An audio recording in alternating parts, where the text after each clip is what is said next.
दोस्तों, अर्नब गोस्वामी की मुश्किलें बढ़ सकती हैं और हो सकता है कि वो जेल भी चले जाएं, क्योंकि उनके खिलाफ कांग्रेस नेता पवन खेड़ा हाईकोर्ट पहुंच चुके हैं। पवन खेड़ा ने एक याचिका दायर की है, मानहानि का केस दायर किया है। मानहानि का केस क्यों हुआ है और इस पर अर्नब गोस्वामी कितना फंस सकते हैं, इस पर बात करेंगे। दोस्तों, आप भी जानते हैं कि अर्नब गोस्वामी किस तरीके की खबरें करते हैं, किस तरीके से जनता तक खबरें पहुंचाते हैं। उनके अंदाज में चिल्लाना, चीखना मशहूर है। अर्नब गोस्वामी ऑपरेशन सिंदूर के दौरान कवरेज कर रहे होते हैं। तमाम खबरें उनके चैनल पर दिखाई जा रही होती हैं, लेकिन इसी बीच अर्नब गोस्वामी एक खबर दिखाते हैं जिसमें ये बताते हैं कि कांग्रेस का एक दफ्तर तुर्की में भी है। और इसके बाद वो कांग्रेस से सवाल पूछते हुए कहते हैं कि कांग्रेस राष्ट्र विरोधी है, और ये भी कहते हैं कि कांग्रेस के जितने भी समर्थक हैं, जो भी लोग कांग्रेस को वोट करते हैं, वो भी देश विरोधी हुए।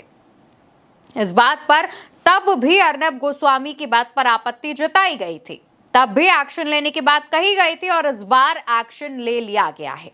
अर्नब गोस्वामी पर मानहानि का केस दायर कर दिया गया है। दोस्तों, अर्नब गोस्वामी ने जब ये बात कही थी, उसके बाद भाजपा की तरफ से भी इस बात को, इस वीडियो को बकायदा ट्वीट करके कांग्रेस पर सवाल उठाए जा रहे थे, जबकि मात्र 24 घंटे के अंदर ये बात सामने आ जाती है कि तुर्की के जिस ऑफिस को ये कांग्रेस का दफ्तर बता रहे होते हैं, दरअसल वो भारत की कांग्रेस का दफ्तर होता ही नहीं है, बल्कि वो तुर्की के इस्तांबुल कांग्रेस सेंटर का एक दफ्तर होता है। सोचिए, एक बड़े नेशनल चैनल पर बैठकर अर्नब गोस्वामी कांग्रेस के खिलाफ कितना बड़ा झूठ फैला रहे थे। तब भी ये बात हमने आप तक पहुंचाई थी, और आज भी ये बात हम आप तक पहुंचा रहे हैं कि इस झूठ के बाद जो उन्होंने कांग्रेस पर तमाम आरोप लगाए थे, टिप्पणियां की थी, अब उस पर एक्शन लेने की बात कही जा रही है। अर्नब गोस्वामी ने कांग्रेस को लेकर जो बात कही थी, उस पर पवन खेड़ा अब जब कोर्ट पहुंचे हैं तो मानहानि का केस दायर किया गया था। बार एंड बेंच की पोस्ट के मुताबिक पवन खेड़ा ने अर्नब गोस्वामी पर सख्त से सख्त एक्शन लेने की मांग की है, और कहा है कि उन्होंने न सिर्फ कांग्रेस के खिलाफ झूठ फैलाया, बल्कि कांग्रेस को देश विरोधी भी बताया, जो कि खुद में एक बहुत बड़ा स्टेटमेंट है। पवन खेड़ा जब कोर्ट पहुंचते हैं तो बेंच की तरफ से उनसे सवाल किया जाता है कि क्या आप इंडिविजुअल इस केस में आए हैं या फिर पार्टी को रिप्रेजेंट कर रहे हैं। तो पवन खेड़ा बताते हैं कि उन्होंने इंडिविजुअली इस केस को दायर किया है। तो इस पर कोर्ट ने उनसे सवाल किया कि क्या आप ऊपर टिप्पणी की गई थी, तो उन्होंने कहा कि नहीं, लेकिन मैं जिस पार्टी में हूं उस पार्टी की छवि को धूमिल करने की कोशिश की गई थी, जिस पर कोर्ट ने पवन खेड़ा को आदेश दिया है कि अपनी इस याचिका में इस बात को सुधारें। आप इंडिविजुअल तौर पर ना आए, आप पार्टी की तरफ से आए तो आपका केस साबित होगा, और तब आपका केस जो है उस पर आगे सुनवाई की जाएगी। दूसरी तरफ अर्नब गोस्वामी के तरफ से पेश हुए वकील ने कहा कि हमें इस केस की कॉपी नहीं दी गई है, जिस पर बेंच की तरफ से कहा गया कि अभी आपको समन जारी नहीं किया गया है, जब समन जारी होगा तब आपको केस की कॉपी भी दे दी जाएगी।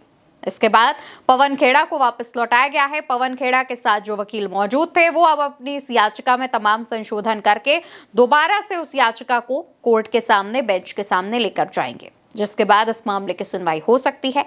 अभी कोई तारीख सामने नहीं आई है, लेकिन कहा यह जा रहा है कि जैसे ही ये याचिका दोबारा से, इसमें जो भी करेक्शन करने के लिए कहा गया है वो करने के बाद दायर की जाएगी, तो ये केस लंबा चल सकता है।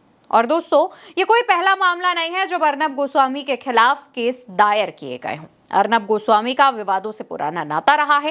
इससे पहले वो 2 दिन के लिए जेल भी जाकर आ चुके हैं। जब वो जा रहे थे तब उन्होंने किस तरीके से आंसू बहाए थे, वो तस्वीरें, वो खबर सबने देखी थी। उनके चैनल ने खुद उस खबर को प्रमुखता से दिखाया था।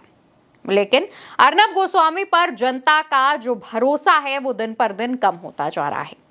हालांकि उनके अपने जो भी समर्थक, अंधभक्त या जो भी लोग हैं वो तो करते हैं, उनकी तो हम बात ही नहीं कर रहे हैं, लेकिन बाकी लोगों का कहना यह है कि देश के एक बड़े चैनल पर बैठकर अगर आप कोई खबर बता रहे हैं तो कम से कम चेक तो कर लीजिए। सोशल मीडिया का जमाना है, यहाँ पर कोई भी फेक न्यूज उठाकर उसे सच बनाकर चला देता है, और आप व्हाट्सएप यूनिवर्सिटी से ज्ञान लेकर के जनता तक खबरें ना पहुंचाएं। इस तरीके की बात तब भी कही गई थी ऑपरेशन सिंदूर के दौरान, जब उन्होंने फेक खबर दिखाई थी। हाँ दोस्तों, इसमें यह भी बता दें कि उनके चैनल की तरफ से इस पर माफी भी मांगी गई थी। एक पोस्ट सामने आया था, लेकिन जनता का कहना यह था कि जब अर्नब गोस्वामी इस तरीके से आरोप लगा सकते हैं तो उन्हें आकर हाथ जोड़कर माफी भी देश की जनता से, कांग्रेस से मांगनी चाहिए। हालांकि जनता की ये जो मुराद थी वो तो पूरी नहीं हो सकी है, लेकिन अब इस पूरे मामले को लेकर के कांग्रेस की तरफ से कांग्रेस नेता पवन खेड़ा कोर्ट पहुंच चुके हैं और जल्द ही इस पर एक्शन लेने की बात कही जा रही है। और कहा इस बार यह भी जा रहा है कि अर्नब गोस्वामी पर कोई नरम नहीं पड़ेगा, अर्नब गोस्वामी पर सख्त से सख्त एक्शन लिया जाएगा, ताकि वो इससे पहले और इसके बाद इस तरीके की जो बातें हैं, जो झूठी खबरें हैं, जो झूठे बयान हैं, वो ना दे और किसी भी पार्टी की छवि धूमिल ना करें। अर्नब गोस्वामी के बारे में एक और किस्सा बहुत मशहूर होता है, वो ये है कि अर्नब गोस्वामी पहले तक भाजपा के तमाम नेताओं के खिलाफ बहुत बयान देते थे, भाजपा नेताओं पर सवाल उठते थे, लेकिन अचानक कुछ ऐसा टर्निंग पॉइंट आता है जहां पर अर्नब गोस्वामी भाजपा की चरण वंदना करने लगते हैं। अर्नब गोस्वामी के कुछ पुराने इंटरव्यूज उठाकर देखिएगा, जहां पर वो प्रधानमंत्री मोदी, जो कि तब प्रधानमंत्री नहीं थे, तब उनसे किस तरीके से सवाल करते थे, किस तरीके से उनका मजाक उड़ाते थे और किस तरीके से टिप्पणी करते थे। लेकिन जब भाजपा की सरकार आ जाती है तो अर्नब गोस्वामी रंग बदल देते हैं। और अर्नब गोस्वामी के अगर आप अब के भाजपा नेताओं के साथ के इंटरव्यूज या उनकी बातें, उनकी खबरें देखेंगे तो आपको इसका अंतर साफ समझ आ जाएगा।